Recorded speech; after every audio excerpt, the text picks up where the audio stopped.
সে স্কুলে যায়, সেটা হচ্ছে কি সাবজেক্ট, গোসটা কি যাওয়াটা হচ্ছে ভার্ব। তো এটা যদি ভার্ব হয় তাহলে টু স্কুলটা কি অবজেক্ট। সে স্কুলে যায়, হি গোস টু স্কুল।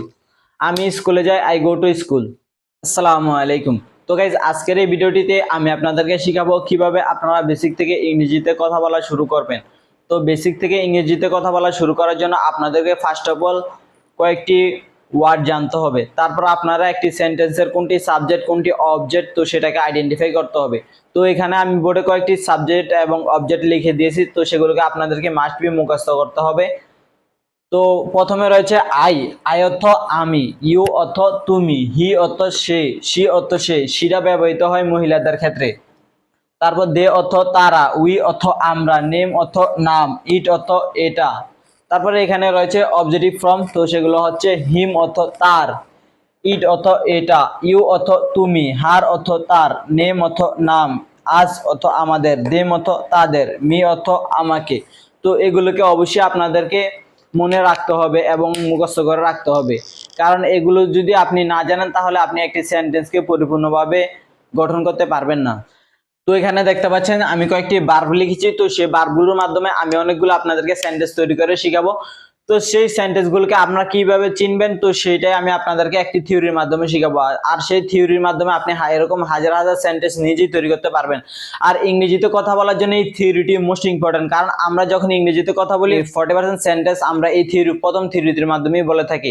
যেমন আমি খাই, আমি ঘুমাই, আমি কথা বলি, আমি পড়ি, আমি কাজ করি, তো সেগুলো সবগুলোই এই প্রথম থিওরির মাধ্যমে পড়ে যায়। তো তার কারণে এই থিওরিটি মোস্ট ইম্পর্টেন্ট। তো প্রথমে যে ভার্বগুলো রয়েছে, তো গো অর্থ যাওয়া, গো অর্থ যাওয়া, ইট অর্থ খাওয়া, ইট অর্থ খাওয়া, স্লিপ অর্থ ঘুমানো, স্লিপ অর্থ ঘুমানো, রিড অর্থ পড়া, রিড অর্থ পড়া, প্লে অর্থ খেলা, প্লে অর্থ খেলা। তো এই ভার্বগুলোর মাধ্যমে আমি আপনাদেরকে সেন্টেন্স তৈরি করে শিখাবো অনেকগুলি। তো আমি যাই, আমি যাই এর ইংলিশ কি আই গো, গো অর্থ যাওয়া, তো আমি যাই আই গো। তো এই গো আমি যাই আই গো, এখন যদি বলি যে তুমি যাও তাহলে কি হবে, তুমি ইংলিশ কি ইউ, গো অর্থ কি যাওয়া, তুমি যাও ইউ গো। তো আই এর জায়গায় আপনি যদি তখন ইউটা ইউজ করেন তাহলে আপনার সেন্টেন্সটা হয়ে যায় সে যায়, তাহলে কি হবে হি গোজ। কারণ কি হিটা হচ্ছে থার্ড পারসন সিঙ্গুলার নাম্বার, আমরা জানি সাবজেক্ট যদি থার্ড পারসন সিঙ্গুলার নাম্বার হয়ে থাকে তাহলে ভার্ব ওয়ানের সাথে এস বাই এস যোগ হয়, তার কারণে আমি এসটাকে যোগ করে নিয়েছি। তারপর সে যায়, সে স্কুলে যায়, তাহলে কি হবে হি গোস টু স্কুল। সে স্কুলে যায় কি হবে হি গোস টু স্কুল। সে মার্কেটে যায়, হি গোস টু মার্কেট।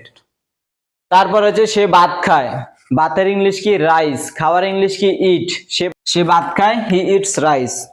তো সেটাকে আপনারা কিভাবে লিখবেন তার জন্য আমি থিওরিটা বলে দিতেছি।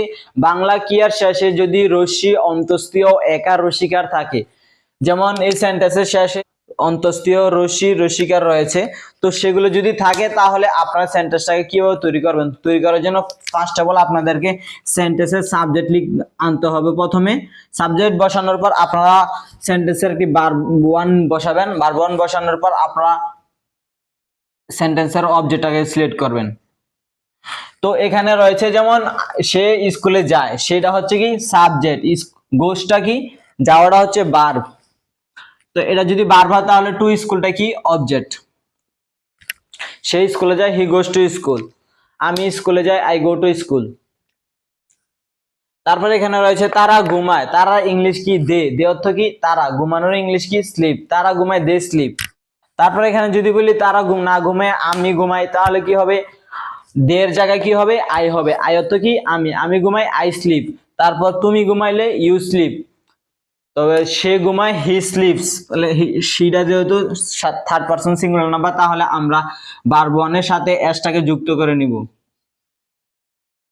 তারপর আমরা ঘুমাই, আমরা ঘুমানো হলে তাহলে দের জায়গায় কি হবে উই হবে, উই অর্থ কি আমরা, স্লিপ অর্থ কি ঘুমানো, আমরা ঘুমাই উই স্লিপ। তো এরকম ভাবে আপনি সেন্টেন্স গুলোকে তৈরি করে নেবেন। তারপর নিচে যে রয়েছে তুমি পড়ো, তুমি ইংলিশ কি ইউ, রিড অর্থ কি পড়া, তুমি পড়ো ইউ রিড।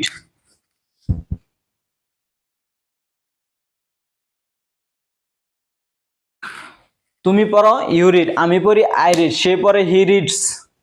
কারণ কি হিটা থার্ড পারসন সিঙ্গুলার নাম্বার, তার কারণে ভার্ব ওয়ানের সাথে এসটা যুক্ত হয়েছে। তারপর রয়েছে যেমন আমরা পড়ি উই রিড, তো আজকের ভিডিওটা এই পর্যন্তই। ভিডিওটা ভালো লাগলে অবশ্যই একটি লাইক করে দিবেন, আর আমার চ্যানেলে নতুন দর্শক হয়ে থাকলে অবশ্যই আমার চ্যানেলটিকে সাবস্ক্রাইব করে পাশে থাকবেন। তো ধন্যবাদ সবাইকে এতক্ষণ পর্যন্ত আমার ভিডিওটা দেখার জন্য।